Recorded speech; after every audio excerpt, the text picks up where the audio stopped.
안녕하세요. 반갑습니다. 벌써 우리가 함께한 지 6일째 되는 날입니다. 시간 참 빨리 지나가죠? 함께하고 있는 저는 포트리 교회를 섬기는 김현수입니다. 오늘은 여섯째 날 11월 11일 금요일 더 깊은 연구를 위해 함께 살펴보기를 원합니다. 함께 기도드리고 시작합니다. 거룩하신 하나님, 오늘도 생명 주시고 주님을 발견하고 만날 수 있도록 인도하여 주셔서 감사합니다. 주님의 거룩한 은혜가 매 순간마다 함께 하시고 능력으로 역사하심을 감사드리며 우리의 삶이 주님과 함께하는 생애가 되고 또 드리는 기도 응답받고 귀한 주님의 증인으로서의 삶을 살아갈 수 있도록 인도하시고 붙드시옵소서. 이제 예배일입니다. 오늘 함께 살펴보는 말씀 위에 축복하시고 깨닫게 해주시며 결심하며 주님의 자녀로서의 삶을 살아가기를 힘쓰며 간구하게 하옵소서. 예수님의 이름으로 기도드립니다. 아멘. 마침내 예수님께서는 운명하셨습니다. 수치와 고통의 긴 날은 끝났지요. 저는 태양의 마지막 광선이 안식일에 가까움을 고할 무렵 하나님의 아들은 고요히 요셉의 무덤에 누우셨습니다. 자기의 사업을 완전히 마치시고 당신의 손을 평안히 접으신 채 그분은 안식일의 거룩한 시간 동안 편히 쉬셨습니다. 예수님은 이 세상에서 이루셔야 할 모든 일들을 다 이루셨습니다. 그리고 그분이 자진하셔서 주신 생명, 즉 사람들이 죽어야 하는 그 죽음을 그분이 대신 당하시고 난 다음 그분의 영원한 생명을 우리에게 대신 선물로 주셨습니다. 즉 바꾸어 주신 것입니다. 그리고 그 영원한 죽음, 둘째 사망을 경험하신 그분은 아직도 무한히 남아있는 생명으로 다시 사실 것이었습니다. 그분은 계명을 쫓아 쉬기 위해 요셉의 무덤에 들어가신 것입니다. 하지만 밖에서 제사장들과 관원들은 그런 돌아가신 예수님이라도 두렵고 겁이 났습니다. 왜냐하면 예수님께서 돌아가실 때에 땅은 어두워지고 지진이 나고 바위가 터지고 여기저기 무덤이 열리는 것을 보았기 때문입니다. 그들은 저희가 목격한 사건으로 변화되지 않았습니다. 예수님에 대한 그들의 증오심은 감소되지 않았습니다. 아직까지 제사장들과 관원들의 마음을 덮고 있는 어두움은 십자가에 달리셨을 때 땅을 덮었던 어두움보다 더 짙었습니다. 그리스도께서 탄생하셨을 때에는 별이 그분을 알아차리고 박사들을 그리스도께서 누워 계신 구유로 인도했었습니다. 하늘의 천사들은 그분을 알아보고 베들레헴 평야를 뒤덮은 그분에 대한 찬양의 노래를 불렀습니다. 바닷물이 그분의 음성을 알아듣고 그분의 명령에 순종하였지요. 질병과 죽음이 그분의 권능을 깨닫고 그들의 노획물들을 그분에게 놓아주었습니다. 태양이 그분을 알아보고 그분이 고민 중에 죽어가시는 광경을 참아 볼 수 없어서 그의 빛나는 얼굴을 가리웠습니다. 바위들이 그분을 알아차리고 그분이 부르짖을 때에 산산조각으로 부서졌습니다. 무생물계가 그리스도를 알아보고 그분의 신성을 증거하였지요. 그러나 제사장들과 이스라엘의 관원들은 하나님의 아들을 알아보지 못했습니다. 제사장들과 관원들은 편하지 않았습니다. 예수님께서 돌아가셨음에도 불구하고 말이죠. 그들은 그리스도를 죽이려는 그들의 목적을 달성했지만 저희가 기대했던 승리감을 느끼지 못했습니다. 그들의 승리가 분명해진 시간에도 그들은 다음에 또 무슨 일이 일어나지 않을까 하는 의구심으로 괴로움을 당했죠. 다 이루었다. 아버지여, 내 영혼을 아버지 손에 부탁하나이다. 라는 부르짖음을 그들은 들었습니다. 그들은 바위들이 터지는 것을 보았고 큰 지진이 일어나는 것을 느꼈으므로 불안에 견딜 수 없었습니다. 그래서 그들은 혼자서는 결코 굴릴 수 없는 돌인데도 불구하고 거기를 지키도록 요청했습니다. 이것이 예수님의 살아나셨음을 더욱 분명하게 증거하게 될 살아있는 증거와 증인이 되게 한 것입니다. 이때 관원들과 제사장과는 다르게 하나님의 말씀을 연구하고 진실되게 예수님의 생애를 살펴본 사람들도 있어서 그 당시에 여러모로 복잡한 상황이었습니다. 많은 사람들의 마음은 갈바리의 장면으로 발달된 온갖 생각으로 여념이 없었습니다. 십자가의 죽음에서 부활까지의 예언을 불철주야로 연구하는 사람들이 많이 있었는데요. 어떤 사람들은 저희가 그 당시에 지키던 절기의 참뜻을 알기 위해 연구했고요. 어떤 사람들은 예수님께서 스스로 주장하시는 그분이 아니라는 증거를 찾기 위해서 연구했습니다. 또 다른 이들은 슬픈 마음으로 예수님이 정말로 메시아라는 증거를 찾고 있었습니다. 비록 그들이 서로 같지 않은 견해를 가지고 여러 가지 목적으로 연구했지만 모든 사람은 같은 진리 곧 지난 며칠 동안에 일어난 사건에서 예언이 성취되었고 십자가에 못 박히신 그분이 세상의 구주였다는 사실을 깨달았습니다. 그때 그 예식에 참여했던 많은 사람들이 다시는 유월절 의식에 참여하지 않았죠. 심지어 제사장들 가운데서도 예수님의 참된 신분을 깨달은 자가 많이 있었습니다. 그들의 예언 연구는 헛되지 않았습니다. 예수님께서 부활하신 후에 그들은 그분을 하나님의 아들로 인정했지요. 주일 중 첫날 밤은 서서히 지나가고 있었습니다. 동이 트기 바로 직전 가장 어두운 시간이 되었습니다. 예수님께서는 아직도 좁은 무덤 속에 갇혀 있었죠.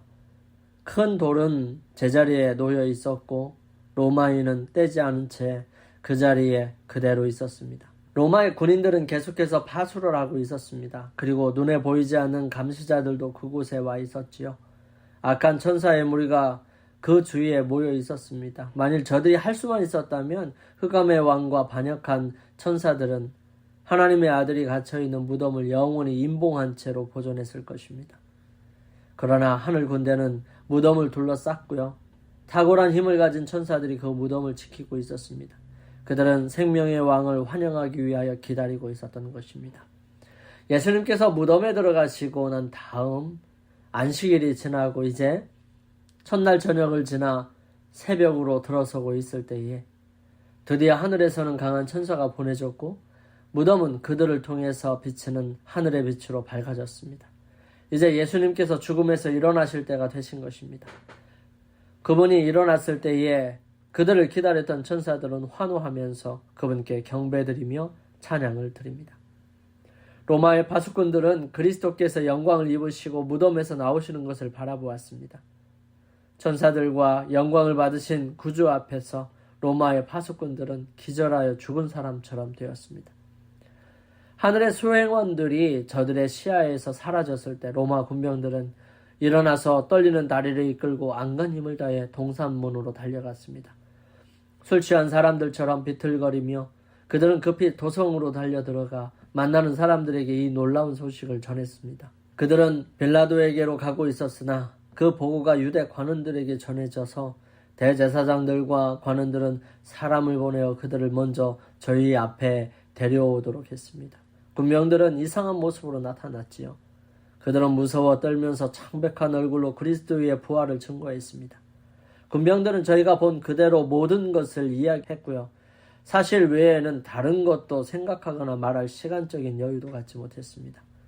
고통스러운 어조로 그들은 말하기를 십자가에 달리신 분은 하나님의 아들이셨고 한 천사가 그분을 하늘에 폐하시어 영광의 왕이라고 선포하는 것을 들었노라고 말했습니다.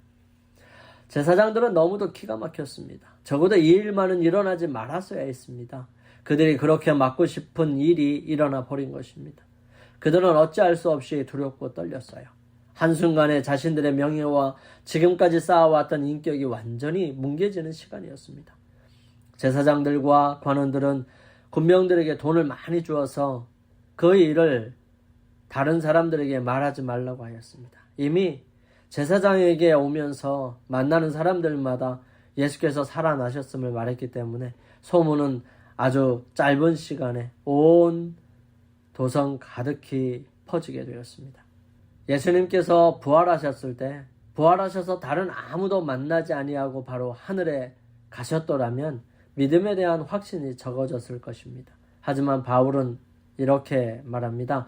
장사 지낸 바 되었다가 성경대로 4월 만에 다시 살아나사 게바에게 보이시고 후에 12 제자에게와 그 후에 500의 형제에게 일시에 보이셨나니 그 중에 지금까지 태반이나 살아있고 어떤 이는 잠들었으며 그 후 야고보에게 보이셨으며 그 후에 모든 사도에게와 맨 나중에 만삭되지 못하여 난 자 같은 내게도 보이셨느니라.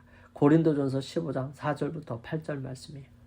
제일 처음에 예수님께서 부활하신 모습을 본 사람은 무덤을 지키는 군병들이었을 것입니다.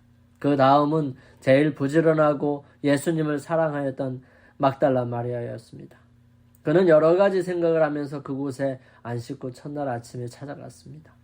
그곳에는 예수님의 흔적뿐 예수님을 만나지 못하였습니다. 무덤이 빈 것입니다. 그녀는 눈물이 그렁그렁하여 울면서 어쩔 줄 몰라 할 때 예수님께서 그에게 나타나셨지만 그분을 제대로 볼 수가 없었습니다. 그런 그녀의 이름을 불러주었을 때 비로소 눈물을 닦고 볼 수 있었지요. 이때 주님께서 말씀을 전해주십니다. 예수께서 이르시되 나를 만지지 말라. 내가 아직 아버지께로 올라가지 못하였노라. 너는 내 형제들에게 가서 이르되 내가 내 아버지 곧 너희 아버지 내 하나님 곧 너희 하나님께로 올라간다 하라 하신대. 부활하신 후에 세상에서 하신 그리스도의 최초의 사업은 제자들에 대한 당신의 쇠하지 않은 사랑과 친절을 그들에게 확신시켜주는 일이었습니다. 당신은 그들의 산 구주이시며 무덤의 속박을 깨뜨리셨으며 더 이상 죽음이란 원수가 당신을 붙잡아 둘 수 없다는 증거를 주시기 위하여 그리고 그들의 사랑하는 선생님으로서 그들과 함께 계실 때 그들을 사랑하셨던 그 같은 사랑의 마음을 가지고 계시다는 것을 나타내기 위하여 예수님께서는 그들에게 여러 번 나타나셨습니다. 그분은 사랑의 줄로 그들을 더욱더 가까이 메고자 하셨습니다. 그분은 말씀하시기를 가서 내 형제에게 이르기를 그들이 갈릴리에서 나를 만나리라고 하셨습니다. 매우 명확하게 주신 이 약속을 들었을 때의 제자들은 당신의 부활에 대하여 예언하신 그리스도의 말씀을 생각하기 시작했습니다. 그러나 아직도 그들은 기뻐하지 않았어요. 그들은 의심과 혼란을 물리칠 수가 없었습니다. 여자들이 저희에게 주님을 보았다고 말했을 때도 제자들은 믿으려 하지 않았지요. 그들은 여인들이 환상을 본 줄로 생각했습니다. 예수님은 그 후에 제자들이 모여있는 다락방에 찾아오셨고 또 엠마오로 가는 두 제자와 함께 하시면서 성경 모세의 글에서부터 시작하여 여러 성경에 나타난 그분에 대한 예언을 하나하나 찾아 말씀해 주시면서 오랫동안 말씀을 나누셨습니다. 아담의 시대로부터 역사의 마지막 장면에 이르기까지 부조와 선지자들을 통하여 말씀하신 이는 바로 예수님이십니다. 예수님은 신약뿐만 아니라 구약에서도 분명히 나타나 있어요. 예수님의 생애와 신약 성경의 교훈을 분명하고 아름답게 나타내는 것은 과거에 예언된 예수님에 대한 예언의 빛에서 오는 것입니다. 예수님의 이적은 그분의 신성에 대한 증거입니다. 하지만 그분이 세계의 구주라는 더욱 확신 있는 증거는 구약 성경의 예언들을 신약의 역사와 비교하는 데서 찾을 수 있습니다. 예언을 들어 설명하시면서 그리스도께서는 당신이 인성을 취하시고 어떤 분이 되기로 되어 있었는지에 대한 바른 견해를 제자들에게 말씀해 주셨습니다. 사람들의 욕망과 일치하게 보좌를 취하시고 왕권을 잡으리라는 메시아에 대한 그들의 기대는 그들을 오도해 왔었습니다. 그런 생각은 그분이 가장 높은 곳에서 가장 낮은 자리로 내려오신 데 대하여 올바른 이해를 갖지 못하게 했죠. 그리스도께서는 당신의 제자들의 생각이 모든 면에 있어서 순결하고 참되기를 바라셨습니다. 그들은 예수님에게 할당된 고통의 잔에 대하여 가능한 한 많이 이해해야만 하였습니다. 그분은 저희가 지금까지 이해 못하는 그 무서운 투쟁이 이 세상의 기초가 놓이기 전에 세워진 언약의 성취라는 사실을 그들에게 보여주셨습니다. 모든 범법자들이 저희가 범죄를 계속하면 죽을 수밖에 없는 것처럼 그리스도께서도 죽으셔야 하였습니다. 이 모든 것이 이루어져야 하되 패배로 끝나지 않고 영광스럽고 영원한 승리로 끝날 것입니다. 예수님께서는 이 세상을 죄로부터 구원하시기 위하여 온갖 노력을 다 기울여야 한다는 사실을 그들에게 말씀하셨습니다. 그분을 따르는 자들은 그분이 사신 것처럼 살아야 하고 그분이 일하신 것처럼 열렬하고 끈기 있는 노력으로 일해야 합니다. 그리고 가장 아름다운 장면 중에 하나인 갈릴리에서 제자들을 다시 만나 주님을 3번 부인했던 베드로를 다시 한번 그들 중에 세워주신 일이었습니다. 베드로는 본래 나서기를 잘하고 충동적이었는데 사단은 이 특성을 가지고 그를 넘어뜨리는 데 사용하였습니다. 베드로가 넘어지기 직전에 예수님께서는 그에게 사단이 밀 까부르듯 하려고 너희를 청구하였으나 그러나 내가 너를 위하여 내 믿음이 떨어지지 않기를 기도하였노니 너는 돌이킨 후에 내 형제를 굳게 하라고 말씀하셨습니다. 베드로를 취급하신 구주의 방법에는 그를 위한 교훈과 그의 형제들을 위한 교훈이 들어있었습니다. 그것은 범죄자를 인내와 동정과 용서하는 사랑으로 대하도록 그들을 가르쳤습니다. 비록 베드로는 주님을 부인했지만 그에 대한 예수님의 사랑은 결코 흔들리지 않았습니다. 그리스도 아래서 동역하는 목자들은 이와 똑같은 사랑을 그들에게 맡겨진 양들에 대하여 느껴야 합니다. 자신의 연약함과 실수를 기억하면서 베드로는 그리스도께서 자기를 대하신 것처럼 자기의 양떼를 대해야만 하였습니다. 예수님의 모습은 우리의 삶을 새롭게 하고 다시 한번 생각해 볼 수 있도록 하십니다. 예수님의 부활은 오늘날 우리에게 복된 소망을 가져다 줍니다. 오늘 우리의 삶에 늘 함께 하시는 주님을 만나며 그분이 부활하셨다는 사실을 증거하는 삶을 살아가게 되기를 간절히 소망합니다. 우리 함께 기도드리겠습니다. 저희들을 사랑하시는 아버지 하나님, 은혜와 능력으로 매 순간을 함께 하셔서 감사합니다. 이번 한 주 동안 부활하신 그리스도의 증인들을 살펴보면서 우리 또한 주님의 부활을 증거하는 증인으로 살아가기를 원하고 결심합니다.